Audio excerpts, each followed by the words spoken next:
Good day, everyone. My name is Derek Ciccarelli with FraudScope in Atlanta, Georgia. Co-presenting with Latricia Oswald today with Highmark in Pennsylvania. Highmark is one of our original clients that we collaborated with in terms of identifying psychotherapy analytics and savings across their data platform. My background is originally as a private investigator in the insurance defense field, working predominantly with corporate intelligence, insurance companies to help save money in the property and casualty space. I then moved over to LexisNexis in 2012, joining their virtual SIU healthcare fraud, waste and abuse team, and worked there for approximately 8 years, and then moved over to the FraudScope team in February 2020. FraudScope is a data science platform, utilizes patented technology developed by Georgia Tech, and Highmark has seen some success with that platform, and Latricia Oswald will be able to provide you some details on cases that we help collaborate with them on. Latricia? Thank you, Derek. My name is Latricia Oswald. I am a director at Highmark. Highmark is a Blue Cross Blue Shield plan. We cover all of Pennsylvania, West Virginia, and Delaware. I am a director in Highmark's Financial Investigation and Provider Review Department, which is just a longer way of saying we are the SIU Fraud, Waste, and Abuse Department for Highmark. My particular responsibility is I supervise a staff of investigators, analysts, nurses, as well as certified professional coders.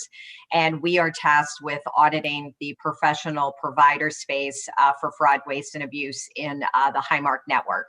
I have a total of 18 years investigative experiences. First started out doing national security background investigations. For the last 9 years, I have dedicated my work in the healthcare fraud, waste, and abuse space. Been with Highmark for approximately 5 years. And as Derek mentioned, we were one of the original customers to go live with FraudScope. We've been collaborating with them for approximately 2 years now. And I'm going to be presenting some specific case examples of successes we've had in the platform, and Derek will be providing some additional details and functionality of the FraudScope platform. I'll start off with the first case that we identified. So when we first went live with FraudScope, obviously we were excited to get in there and identify the kind of top providers, the providers that were scoring highest as far as risk in the platform. And this particular provider, we identified them very soon, within weeks of going live with the FraudScope platform. This particular provider was in the behavioral health space. Specifically, this was a substance abuse provider. They were identified as having the highest risk score in the report for the psychiatry specialty. So of all psychiatrists doctors in that specialty in the platform, this particular provider had the highest risk score. So clearly they were, of interest to us. They specifically identified for suspicious trends and time behavior detectors. And this screenshot here is an example of what we saw with this provider when we pulled up their report in FraudScope. So they were found to be billing significantly higher than their peers for both the S0201 code as well as the S9480 code. And some of you might recognize those are partial hospitalization and intensive outpatient psych services. As we looked at those codes further, at least in our network, for a provider to be able to bill those codes, they have to be specifically contracted in order to do so. So not every provider can bill and be reimbursed for these particular codes. So that did explain to a point why they were scoring so much higher than other providers in their specialty, because most of the other providers would not be billed and authorized to bill these codes. But after Derek goes through some more details and specifics of the platform, I'll provide more detail on what we did see as far as still aberrant billing, even though they were contracted to bill these codes. So as Latricia mentioned, suspicious trends is one of our detection categories within FraudScope. Using the AI technology, suspicious trends will take a set of codes look at the utilization for a particular provider, compare that against the peers, and then conduct utilization analysis to identify it as an outlier.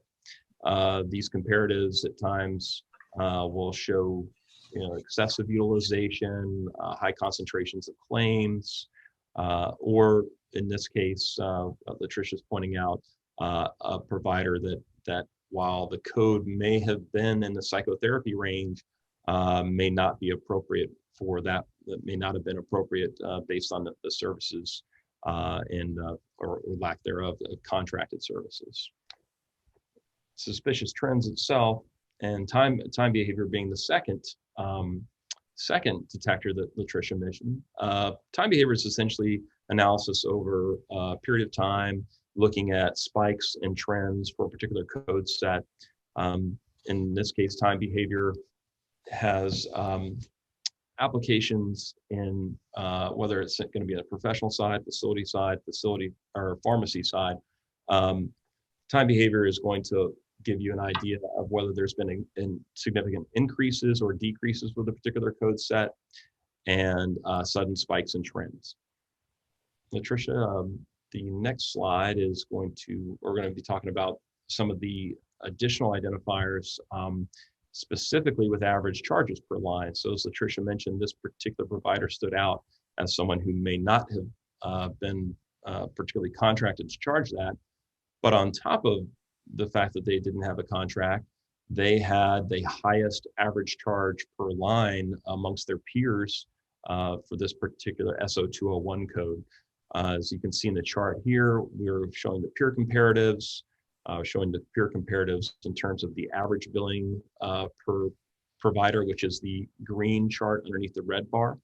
And then as you can see where the current provider is indicated with their average charge per line, you can start to see where the other peers fall off onto the chart in the blue dots, and then the average is the green bar across the bottom. So this gives you an idea of how far out this particular provider stood in their utilization, not only from charges and volume, but against the entire peer group.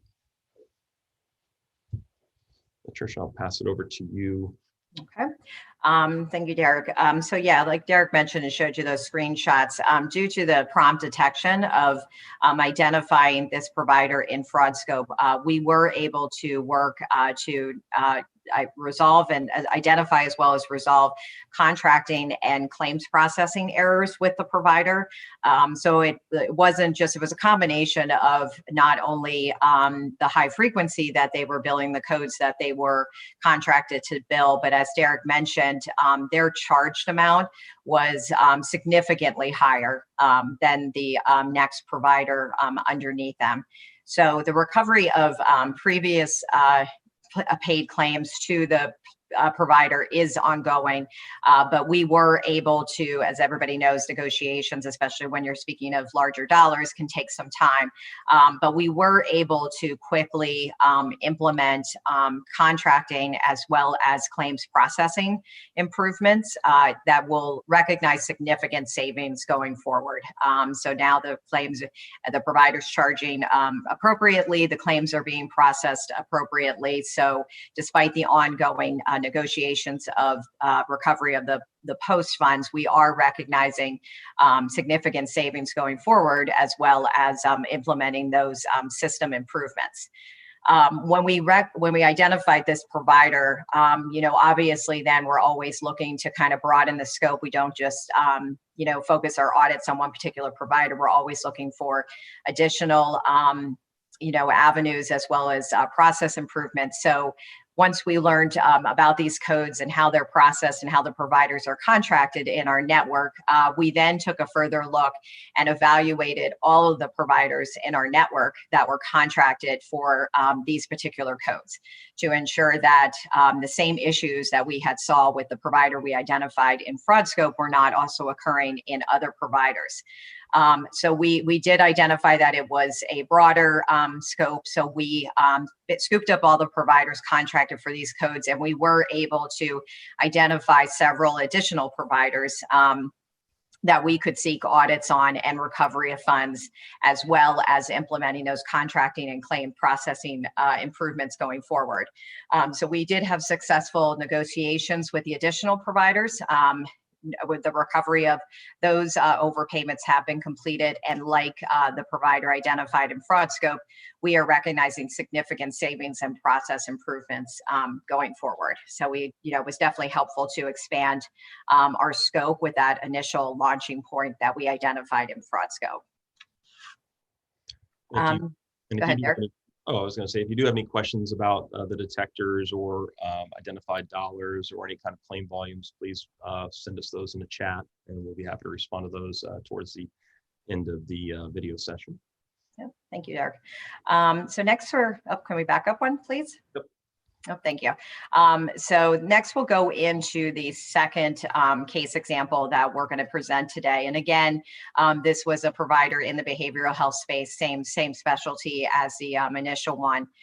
So this provider also, was showing a similar scoring in the platform as the previous one.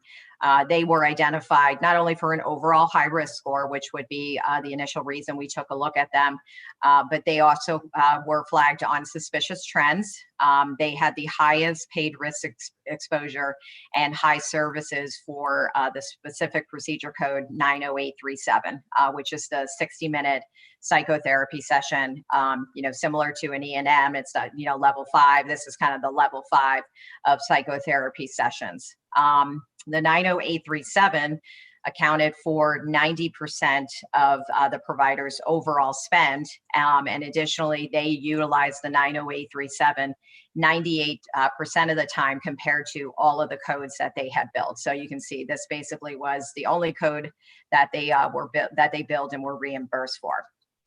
In order to bill the 90837, the patient, it's a time code, the patient is required to be present for at least 53 minutes or more.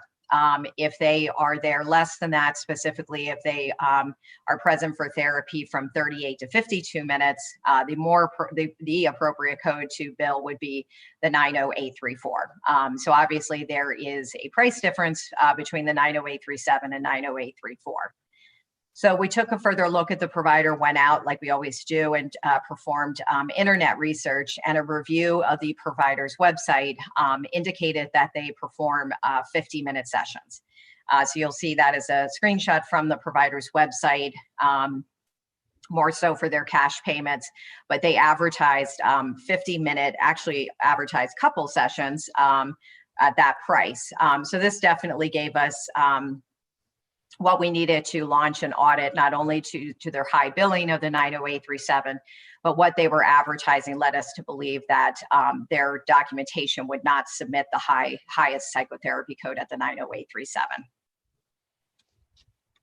So as FraudScope, at FraudScope, we have a number of different ways to kind of slice and dice the information for your providers. The screenshot you see here is an aggregates query showing outlier claim composition.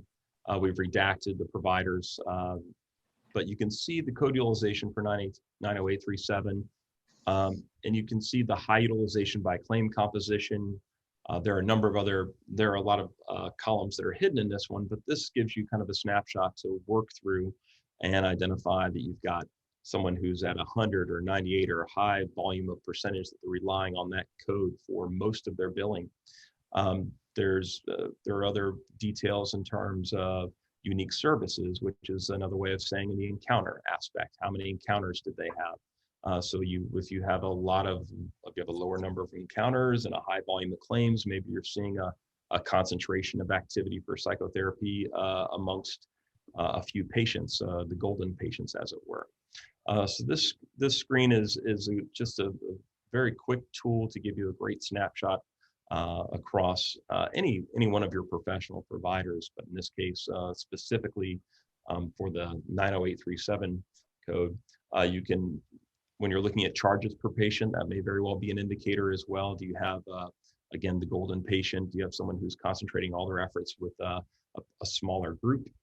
And obviously the paid amount's important, patient percentage or key indicators, again, the reliance on a particular code for most of the billing, which is, I think, commensurate with what Latricia's group's findings were with this particular provider. Okay. All right, so once we identified, can we back up one slide, please? Thank you. Once we identified the provider in FraudScope, we went through our standard investigative steps. So our first step was to obtain a probe sample of the records. And again, at this point, we were just reviewing the records to determine if the time was supported in the records to support the 90837 code that they were billing. So initial results of the review of the probe sample records that we received indicated that the records did not support the higher 90837 psychotherapy code. There was either no time documentation recorded or time that supported the lower level of the psychotherapy code and not the highest at the 90837 level. We also noticed that there were concerns with the date stamp on the records. Despite them being older dates of service, the records were dated and time stamped with a time corresponding to the record request. Additionally, the records, in addition to not supporting the 90837 time requirements, the records were indicating that group therapy was being performed, and the provider was billing for individual therapy codes, which again, obviously group therapy is going to pay, at a lower rate than lower rate than individual therapy codes. This prompted us to reach out to members who further confirmed that they did not receive individual therapy sessions. So with the lack of support in the records for the 90837, the concern with the date stamp on the records, as well as the indication that they were performing group therapy, we have expanded our audit, and a review of additional records and patient interviews is ongoing. So just like in the first example, we were, not only did we confirm the issue that FraudScope identified initially, but it really was a launching point to us in the first case, we identified additional providers. And you can see in this particular case example, we were able to identify issues above and beyond what we were originally looking at them for and what was identified in FraudScope. Next slide. Mm-hmm. So overall, our success in FraudScope for detection has been very beneficial. Since implementing FraudScope, and I still consider us very new to the tool, we have been able to promptly identify providers, very quickly and easily able to identify providers that could be a subject of a potential audit. As we've illustrated throughout the presentation, there are several examples where FraudScope provided the initial basis for the audit, and we were able to identify additional issues with the provider, as well as additional providers that were displaying the same billing patterns as ones identified in FraudScope. These are issues that would have gone unidentified, or would have taken us a lot longer to identify through kind of ad hoc data analysis without that initial detection in the FraudScope system. So overall, FraudScope has been a valuable tool for Highmark to achieve success in protection and recovery of healthcare dollars. We were able to implement process improvements, which, in addition to the recovery of any past funds paid incorrectly, we were able to implement the system improvements so that we can have projected savings going forward. And just to give a little more background about the AI, again, I believe I mentioned at the beginning in the background that this was a system developed originally at Georgia Tech. It is a patented technology. The AI itself, there are two types of AIs. There's a self-learning AI that will there's an AI that explains itself when it produces results, and then there are typically two types of AI, and the second type of AI is it will produce results, but it may not necessarily explain itself. And what they've been able to do at Georgia Tech is combine those two types of AIs into one, where it will It will identify things that are unknowns, which is the key, I think, in healthcare fraud. Is you're going to have topics where you understand and know that there's a potential risk, but there are going to be the blind spots, and the blind spots are where you say, I need to go fishing a little bit. I need to figure out something that I'm not aware of. And the FraudScope platform, whether it be suspicious trends or time behavior, highlights trends and analysis that may be unknown or not necessarily clear to your health plan. So the AI definitely finds these particular nuggets of interest and explains what it is exactly they're seeing in the billing behavior for the provider itself. They'll find emerging schemes and find schemes within a month or a couple weeks, depending on how often you refresh your data, so that you can get ahead of the curve. In this case, as Latricia was mentioning, the emerging schemes and the early detection is going to help with will help with savings forward, things like that. Do you have anything? Do you have anything further on that, Latricia, that you wanted to expand on? No, just like Derek mentioned, we do send the claims data on a monthly basis to FraudScope. Can be done, more frequently or less frequently, but the data is refreshed every month so that we're able to go in there and see if any particular providers in a certain specialty or across the board have risen to the top in the platform. All right, and I did not have anything further. I appreciate everybody's time today. Latricia, do you have anything further you'd like to expand on? No, just like Derek said, if any questions or further information, we're available to answer those in the chat.